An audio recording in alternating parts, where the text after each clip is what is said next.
So I got my hands on the new Traeger Woodridge grill. This is a smoker grill, but it actually has some other functions that are put it above. Like it's not a regular smoker. So this uses Traeger pellets, and it was one of the largest grills we have ever put together to date. Because of the extra bells and whistles, it is super solid though. So this is us sorting it all out. It was like during the summer when we started testing this, I want to say it was like 103 or 105 degrees outside. So finally we realized we're just building it inside, which was a good choice. So this is actually, this is not the end. This is not how it actually is going to look when they sell it in stores.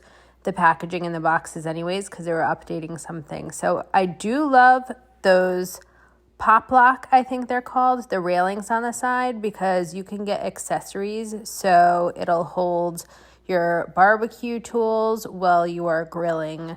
I love that that's included. Another thing that's different is I own quite a few Traegers, 4 or 5 at this point. One is a griddle, one is the smaller Ranger, and Traeger has sent over some of these grills for me to check out, including this Woodridge. So look at how great this is. Now, one upgrade compared to my 850 and 655 ironwoods is that the pellet hopper is so large. This is huge. I feel like it fit like the whole bag of pellets.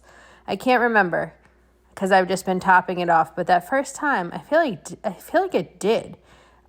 So I love this monitor. My ironwoods do not have this monitor. My ironwoods are 3 or 4 or 5 years old at this point. So another thing is this awesome cooktop. My other grills do not have this cooktop, although I do have 2 griddles outside, so I can always griddle up some veggies. But to have it in one unit all right here is pretty freaking nice. Okay, I was out there in the hot summer weather, but I just wanted to show you this view. I mean, this is a gorgeous looking piece of equipment. Big. It is like you feel it as a machine, you know? My 655 ironwood looks very small next to this. So I'm so excited to have this in my lineup. So let's see. Another thing I love is that you can store pellets or other barbecue supplies in the base of this Traeger. You can get different models of the Woodridge, but this one in particular has the cabinet. Super helpful. And another difference, if you look closely, you'll see the probe. It's a thermometer that sticks in your food, so you can track it all on the app and know exactly how your food is cooking while it's in there. Well, I will definitely be back with some new recipes on sipbygo.com. So I will see you there with all my Woodridge Traeger grill updates. Until next time, I hope you have a wonderful and delicious day. Cheers!